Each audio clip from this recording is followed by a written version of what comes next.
अस्सलाम वालेकुम जी। 24 घंटे के अंदर ही गेम उल्टी होना, ये तो मैंने पहली दफ़ा देखा है। पता ही नहीं चला, मतलब छटपट ऐसे करके गेम उल्टी हो गई। ये मैं नून लीग के हवाले से बात कर रही हूँ। क्या गेम उल्टी हुई है इसकी मैं पूरी आपको तफसीलात बताऊंगी कि भाई ये चल क्या रहा है। मुझे तो बड़ा दुख हुआ है, सच में मुझे बड़ा दुख हुआ है, क्योंकि इतनी बेइज्जती, मतलब अपनी भी बेइज्जती करा रहे हैं, नवाज शरीफ साहब की भी बेइज्जती करा रहे हैं। मतलब ये हो क्या रहा है, बंदा कोई सोच समझ के चीज़ें कर लेता है। असल इसकी वजूहात क्या हैं और क्या हुआ है, इस सब की डिटेल्स मैं आपको इस वीडियो में बताऊंगी। और साथ ही साथ पाकिस्तान तहरीक इंसाफ का एक नया प्लान। अब आप बहुत से लोग मुझे कहते हैं, जब भी मैं पीटीआई बोलती हूँ कि जी पीटीआई नहीं है, पीटीआई नहीं है। भाई अब ये सुन्नी इत्तेहाद है। देखें, जो लोग पार्लियामान में गए हैं, जो लोग पंजाब असेंबली में गए हैं, जो लोग नेशनल असेंबली में गए हैं, वो है सुन्नी इत्तेहाद। जो लोग नहीं गए वो पीटीआई है। मतलब नहीं गए, इसे मेरा मतलब है कि अब जैसे मुराद सईद है, मुराद सईद तो सुन्नी इत्तेहाद में नहीं है ना, वो पीटीआई है। मुराद सईद से याद आया, जी जी जी जी, इमरान खान का वो साथी जो कि मुझे माइक्रोस्कोप के अंदर से भी नहीं मिल रहा। मैग्नीफाइंग ग्लास होता है ना, एक मैग्नीफाइंग ग्लास होता है जो कि बड़ा बड़ा करके चीज़ों को दिखाता है, वो भी देख करके आप ढूंढेंगे आपको नहीं मिलेगा। क्योंकि दिलेरी इतना है, बहादुरी इतना है कि ऐसी जगह पे छुपे हुए हैं कि मंजर आम पर आने का नाम नहीं ले रहे। मगर अब खबर आई है कि भाई रियासत ने मुराद सईद की गिरफ्तारी का प्लान कर लिया है। ये क्या स्टोरी है और ये गिरफ्तारी कब अमल में आनी है, इस सब की डिटेल्स मैं आपको बताऊंगी। और आजकल नून लीग ने एक ट्रेंड चलाया हुआ है सोशल मीडिया पर कि आपकी वजीर आला यानी मरियम नवाज, आपकी वजीर आला ने आज क्या क्या किया, और वो आपको अपडेट रखते हैं कि आज वज़ीर आला ने यहाँ का दौरा किया, इससे मुलाकात की, इसके बारे में अफसोस का इजहार किया, इसके बारे में बयान दिया, और इस मीटिंग को चेयर किया, उस मीटिंग को चेयर किया, यानी कि वो आपको अपडेट रखते हैं। तो आज मैं आपको ये बताऊंगी कि आपकी वज़ीर आला यानी मरियम नवाज ने क्या किया और एक्चुअली वो क्या कर सकती थी जो उन्होंने नहीं किया। और ये इसलिए बताना बहुत ज़्यादा ज़रूरी है क्योंकि मैं चाहती हूँ कि मरियम नवाज एक कामयाब चीफ मिनिस्टर बने, क्योंकि उन्होंने तारीख में अपना नाम लिखवाया है। पाकिस्तान की, पंजाब की सबसे बड़ी सूबे की खातून चीफ मिनिस्टर होने का। और मैं जहाँ जहाँ मुझे लगेगा कि वो डी ट्रैक हो रही हैं, जहाँ जहाँ मुझे लगेगा कि उनसे चूक हो रही है, मैं तो अपनी आवाज़ उठाऊंगी, मैं उनको बताऊंगी। क्योंकि पंजाब मेरा है, पाकिस्तान मेरा है, चीफ मिनिस्टर भी मेरी हैं, हम उनको बताएंगे। और अगर फिर भी वो नहीं संभली, हमारा तो काम है बताते रहना, हमारा तो काम है निशानदेही करते रहना, तो हम बताएंगे उनको कि आपकी चीफ मिनिस्टर ने क्या नहीं किया, ये मैं आपको बताऊंगी। एनीवेज, लेकिन पहले शुरू कर लेते हैं पहली खबर से कि भाई कैसे कैसे जी यू टर्न्स पे यू टर्न। देखें, अगर इमरान खान अपने फैसलों पे अगले दिन ही कोई तब्दीली ले आते, तो अगर वो यू टर्न्स होते हैं तो भाई इनको मैं क्यों ना बोलूँ कि यू टर्न्स है। वो अलग बात है कि इमरान खान को लगता है कि जो यू टर्न्स है वो तो अजीम लीडर्स लेते हैं। अब मुझे नहीं पता कि उन्होंने शहबाज शरीफ साहब की अजमत का इजहार किया है, नून लीग की अजमत का इजहार किया था, पहले ही ये सोच करके फोरकास्ट कर लिया था। लेकिन सूरत हाल बड़ी अजीब है, बहुत अजीबो गरीब है। देखें, जितने लोग भी मुझे फॉलो करते हैं, आप सारे लोग, आप सबको पता है कि मैं जो हूँ इमरान खान साहब की तर्ज सियासत की, और ख़ास तौर पे उस तर्ज सियासत की जो इमरान खान साहब ने जनरल बाजवा, जनरल फैज़ यानी इस्टेब्लिशमेंट के साथ मिलकर की। मैं एटलीस्ट मैं उस तर्ज की पॉलिटिक्स की फ़ैन नहीं हूँ, बिल्कुल मैं इस किस्म की हुकूमत की भी फ़ैन नहीं हूँ, ठीक है। लेकिन मुझे हैरानगी, परेशानी होती है, ये वाकई एक परेशान कुन बात है। बेशक पाकिस्तान ने आगे जाना है, लेकिन इसका ये मतलब थोड़ी है कि जुमा 8 दिन हुए अभी आपकी हुकूमत बने और एक तासुर ये बिल्टअप हो, नून लीग के बारे में ये तासुर बिल्टअप हो कि भाईजान एना देज कोई दमखम नहीं है। मुझे बताएं आपको कैसा लगेगा। मुझे बतौर पाकिस्तानी मुझे ये अच्छा नहीं लगा कि ये क्या हो रहा है भाई। अब देखें ना, 3 बार बतौर वजीर आला पंजाब और 1 बार बतौर वजीर आजम पाकिस्तान मुंतखब होने वाले शहबाज शरीफ, दूसरी बार ये उनको एजाज़ मिला कि वो वजीर आजम बने, और दूसरी बार वजीर आजम बनने के बावजूद वो एक बड़ी ही कन्फ्यूजन का, एक बौखलाहट का मुझे शिकार नजर आ रहे हैं। और ये सिर्फ मुझे नहीं नजर आ रहे, मैं आपको बताऊंगी कि मैं क्यों कह रही हूँ कि बौखलाहट का शिकार नजर आ रहे हैं। बतौर चीफ एग्जीक्यूटिव 5वीं बार बरसरे इक्तदार आने वाले शहबाज शरीफ को एक्सपीरियंस की, तजुर्बे की तो कोई कमी नहीं है, ये बात बिल्कुल क्लियर है। मतलब आप 3 दफ़ा जो है वो पंजाब के चीफ मिनिस्टर रहे हैं, this is the second tenure, 1 दफ़ा वजीर आजम रहे और ये दूसरी दफ़ा आप बने हैं, तो 5 दफ़ा आपको मुल्क का और सूबे का चीफ एग्जीक्यूटिव होने का ये एजाज़ हासिल है। ये एजाज़ है, ये खुद अपने आप में एक तारीख रकम हुई है। तो मैं ये तो मान नहीं सकती कि शहबाज शरीफ इनकॉम्पिटेंट है, मैं ये भी नहीं मान सकती कि उनके पास तजुर्बा या एक्सपीरियंस नहीं है। तजुर्बा भी है, उनके पास कॉम्पिटेंसी भी है, मगर इसके बावजूद उनके फैसलों में मुझे कोई सोच विचार या विजडम, एक होता ना एक विजन नजर आए, एक विजडम नजर आए, वो मुझे नजर नहीं आ रहा। वो चंद दिनों में 2 बड़े और अहम फैसले वापस लेने पर मजबूर हो गए। एक्चुअली 2 नहीं 3 कर लें इसको, मैं आपको बताती हूं कौन से। पहला फैसला इरसा चेयरमैन की तकर्रुरी का था, जिसे पीपल्स पार्टी के एतराज पर वापस लिया गया, और अब मईशत से जुड़े अहम तरीन फैसलों के नोटिफिकेशन जारी करने के बावजूद मेगा यू टर्न्स जो है वो लिए गए हैं। जी हाँ, वजीर आजम शहबाज शरीफ ने एक रोज बाद ही 24 घंटे 24 आवर्स, एक दिन में कितने घंटे होते हैं? 24 घंटे। उस 24 घंटे के बाद ही इख्तिसादी राबता कमेटी की सरबराही का फैसला वापस ले लिया। पहले फैसले में वजीर आजम ने जो इख्तिसादी राबता कमेटी है उसका सरबराह खुद को, यानी कि शहबाज शरीफ साहब ने ही अपने पास रखा था। अच्छा, पंजाब में भी जब वो हुकूमत करते थे ना, तो वो मोस्टली मुशीर लगाते थे, ज़्यादातर चीज़ अपने पास रखते थे, बिकॉज उनका एडमिनिस्ट्रेटिवली यही फंडा है और उनका ये फंडा काम करता है। लेकिन अब ज़रूरी तो नहीं है कि वफाक में चले। अच्छा, मुझे नहीं पता कि क्या चलेगा क्या नहीं चलेगा। भाई, अगर एक इत्तेहादी हुकूमत है तो अगर सबकी मुशावरत से ही चीजें होनी है तो पहले मशवरा कर लेना। Let's not make a fool out of ourself publicly. मेरा सिर्फ ये पॉइंट ऑफ व्यू कि चीजों को बेहतर तरीके से हैंडल कर लें। तजुर्बे की तो इनमें कोई कमी नहीं है, एक्सपीरियंस तो इनके पास माशाल्लाह बहुत है, एक्सेप्टेंस भी बहुत है, मतलब एस्टैब्लिशमेंट भी इनको पसंद करती है। नवाज शरीफ साहब ने भी शहबाज शरीफ को फ्री हैंड दिया है। भाई, नवाज शरीफ ने फ्री हैंड दिया है तो तभी नवाज शरीफ वजीर आजम नहीं बने ना। नवाज शरीफ ने कहा भाई शहबाज शरीफ वजीर आजम बने, चले जी मैं अपनी तरफ से शहबाज शरीफ को नॉमिनेट करता हूँ। नवाज शरीफ ने कहा कि जी मरीम नवाज चीफ मिनिस्टर बने, मैं कुछ नहीं लूंगा, मैं अपने भाई को और अपनी बेटी को आगे नॉमिनेट करता हूँ। तो इसका मतलब है कि ट्रस्ट है, हर चीज ओके है, तो आप चीजें तो समझदारी से करें। होती हैं मजबूरियां, हर एक की मजबूरियां होती हैं। हम टीवी चैनल्स में काम करते हैं, हम अपने शोज में काम करते हैं, हम ये व्लॉगिंग करते हैं, हमारी 1000 किस्म की मजबूरियां। टीवी पर ये चल सकता है, ये नहीं चल सकता, यूट्यूब पर ये चल सकता है, ये नहीं चल सकता। जैसे कि अब मैं आके आपको नंगी गंदी गालियां तो नहीं दे सकती ना, जो बाकी सारे लोग एक दूसरे को दे रहे होते हैं, नहीं दे सकते ना। तो रिस्ट्रिक्शंस तो हर प्रोफेशन में होती हैं, लेकिन उनको ग्रेसफुली हैंडल करना और इस तरीके से हैंडल करना कि कम से कम तासुर तो उसका ठीक जाए, बिकॉज ऑप्टिक्स, नैरेटिव, यही वो चीजें हैं जो चलता है। अच्छा जी, अभी क्या हुआ, इरसा वाले चेयरमैन का मैंने आपको बता दिया, उसकी तकर्रुरी का था और उसके ऊपर एक यू टर्न लिया। उसके फिर बाद आपने देखा जी इक्तिसादी राबता कमेटी की सरबराही पहले उन्होंने खुद अपने पास रखी, उसके बाद जी पता नहीं फिर क्या हुआ। आई डोंट नो कि किसके एतराज पर या किसके हुक्म पर, मुझे ये बिल्कुल नहीं पता कि ये किसने ऑर्डर दिया, किसने इसके ऊपर एतराज उठाया। वो मजबूर हो गए और इक्तिसादी राबता कमेटी की सरबराही वापस वजीर खजाना मोहम्मद औरंगजेब को सौंप दीजिए। यही नहीं, वजीर आजम ने काबीना की निजकारी कमेटी का सरबराह वजीर खजाना को बनाने के बजाय वजीर खारजा इसहाक डार को बनाया था, मगर आखिरी इतलात के मुताबिक ये फैसला भी वापस हो गया है। अच्छा, अब सबसे पहले तो ये फैसला करना कि भाई आप ये जो काबीना की निजकारी कमेटी का सरबराह आप वजीर खजाना को बनाने के बजाय आप वजीर खारजा को क्यों बना रहे हैं? पहले तो आपको ये फैसला सोच समझ कर लेना चाहिए था, क्योंकि मुझे तो इसकी नहीं मन तक समझ में आ रही।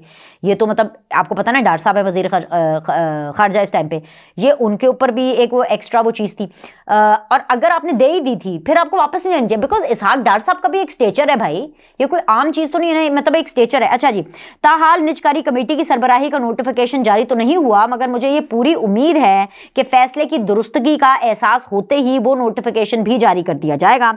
वजीर आजम के फैसलों यू टर्न्स को देखकर इस तासुर को तकवीयत मिल रही है कि शहबाज शरीफ बा इख्तियार वजीर आजम बिल्कुल नहीं है। ये फुल टाइम एक बिस्ती प्रोग्राम हुआ है, इसके ऊपर पीटीआई लुडियां मचा रही है, पीटीआई शादियाने बजा रही है। लेकिन मैं आपको बताऊं, मुझे पीटीआई की रत्ती भर परवाह नहीं है, क्योंकि उन्होंने हर वक्त यही करना है।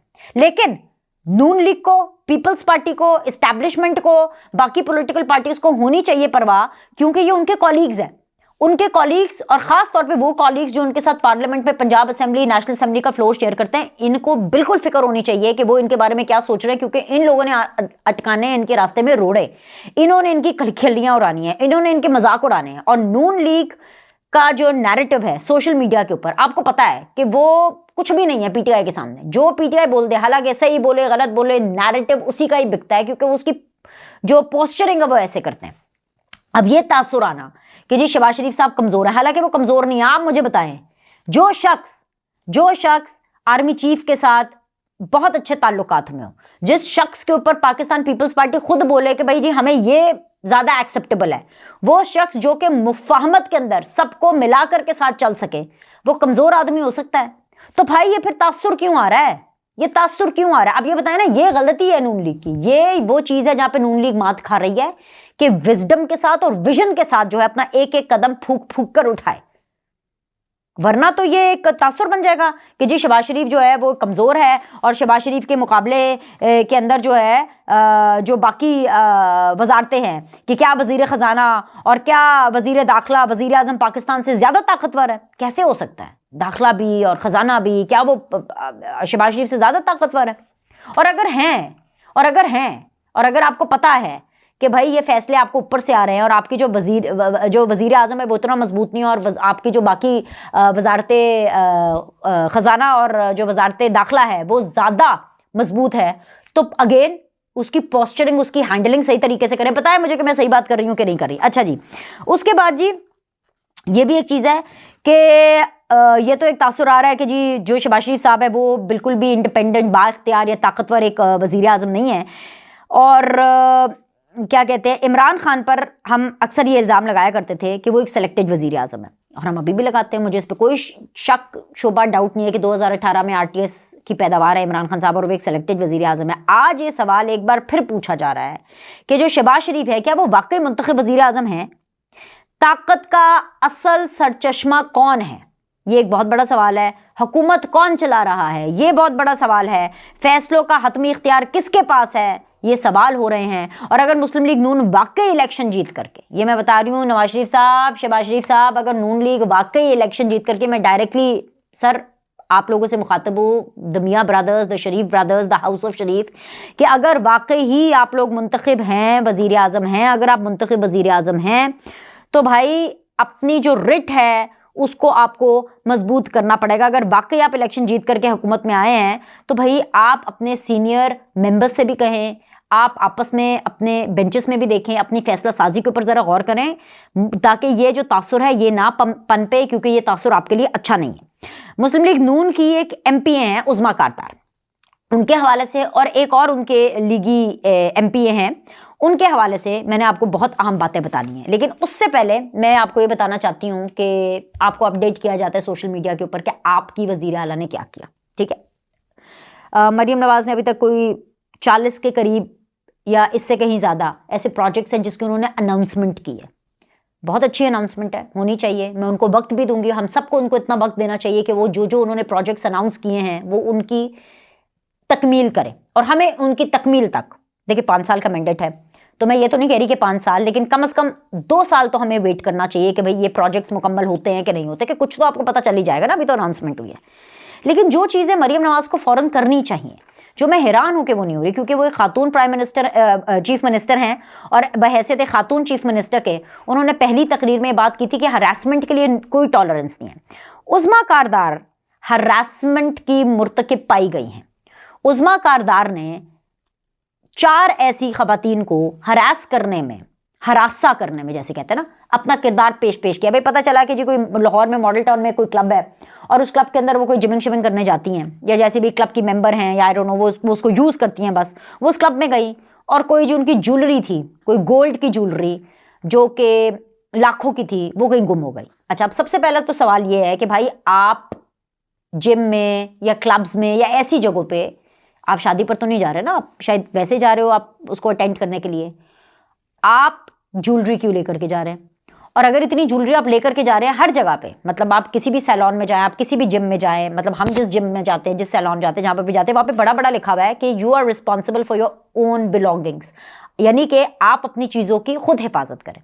अब उनका कोई जेवर शेवर चोरी हो गया, पता चला कि जी चोरी हो गया है, फाइन, आई एम श्योर कि हुआ होगा, उनको बिल्कुल इसके ऊपर कोई एक्शन लेना चाहिए था, सब कुछ है। लेकिन जिस तरीके से उज़मा कारदार ने उसके ऊपर एक्शन लिया, मॉडल टाउन क्लब की गरीब खवातीन जो वहाँ पर काम कर रही थी, ज़ाहिर बता उनकी तनख्वाह से उनकी पूरी फैमिलीज चलती होंगी, उनकी चलती होंगी, उन खवातीन को उनके साथ नारवा सलूक किया। और नारवा सलूक से क्या, भाई मैं ये कहूँ कि उनको बरहना करके उन पर तशद्दुद किया, चेकिंग की ना, उनकी चेकिंग कैसे होती है? अब मुझे बताएं कि मैं आपको कैसे बताऊं कि खातून ने दूसरी खातून को बरहना करके चेक करो, इसके पास है, ठीक है, एक नारवा सलूक किया, संगीन वाकया हुआ, लेकिन इसके ऊपर मरीम नवाज ने कुछ नहीं बोला। मैं हैरान परेशान हूं। अच्छा, फिर एक जो वाकया जो उस्मा कारदार वाला, उससे एक रेफरेंस में भी कोट हुआ कि जी उन्होंने कहा कि अच्छा जी नहीं, कोई ज़्यादा ज्वेलरी नहीं थी, बाद में पता चला कि सिर्फ मेरे झुमके हैं जो कि नहीं मिल रहे। अब वो झुमकों के ऊपर फिर कार्रवाई हो रही है। लेकिन जिस तरीके से उन खवातीन को हरास किया गया, उनकी चेकिंग की गई, उनके साथ बुरा सलूक किया गया, वो डर गई बेचारी, सहम गई मैं हैरान परेशान हूँ कि हर चीज़ का एक राइट फॉरम होता है। ये अपनी एक कंप्लेन दर्ज कराती हैं, ठीक है, मैनेजमेंट में जाकर कहती हूँ, उसके बाद ये एक पुलिस स्टेशन में जाती हैं, वहाँ जाके अपनी कंप्लेन चेक करती है। सबसे पहले तो आपको खुद हिफाजत करनी चाहिए थी। अगर नहीं हुई चले ओके फाइन, तो आपको इसको ग्रेसफुली हैंडल करना चाहिए। तो जब आप हुकूमत में होते हैं ना, जब आप हुकूमती बेंचेस पर होते हैं, चाहे बेशक उज़्मा कारदार को खुद कुछ ना मिला हो, कोई उनका कोई वजारत उनके पास ना हो, लेकिन वो हुकूमत में है, वो खातून है, तो आपको वैसे ही बहुत नीवे नीवे होकर चलना पड़ता है। मुझे ये खबर सुन करके जितना मैंने इस बारे में पता किया और जितना मुझे है, I am really really upset कि जो मरियम नवाज़ हैं उनको इसके ऊपर बिल्कुल एक्शन लेना चाहिए था। मैं तो हैरान परेशान हूँ कि उनको उनकी टीम ने इस खबर के बारे में क्यों नहीं बताया, और अगर नहीं भी बताया तो ये खबर हर जगह पे चल रही है, ये मीडिया पे रिपोर्ट हो रही है। मरियम नवाज़ को खुद इसके ऊपर नोटिस लेना चाहिए था। और मैं ये समझती हूँ कि मरियम नवाज़ को उन खवातीन से भी मिलना चाहिए और इसको एक्स्ट्रा कॉन्शियस होके इसके ऊपर उनको करना चाहिए। तो आपकी वजीर आला ने क्या किया, उन्होंने ये नहीं काम किया जो कि मुझे लगता है कि करना चाहिए, बिकॉज ये बुरा नाम, this is bringing bad name to PMLN, number 1। Number 2, एक इनके जी लीगी MP हैं, काले शीशों वाली गाड़ी रोकने पर थानेदार की सरेआम बेइज्जती की और उसका तबादला। मतलब इतनी बेइज्जती की सर, उसको कह रहे कि मैं कोई ऐसा वैसे MP नहीं हूँ, मेरा ये नाम है, ठीक है, जो भी उन्होंने नाम बोला, मुझे पता है उनका नाम, लेकिन मैं बोलना इसलिए नहीं चाहती क्योंकि मैं उनको, इस तरह के लोगों को मैं ज्यादा वेटेज नहीं देना चाहती।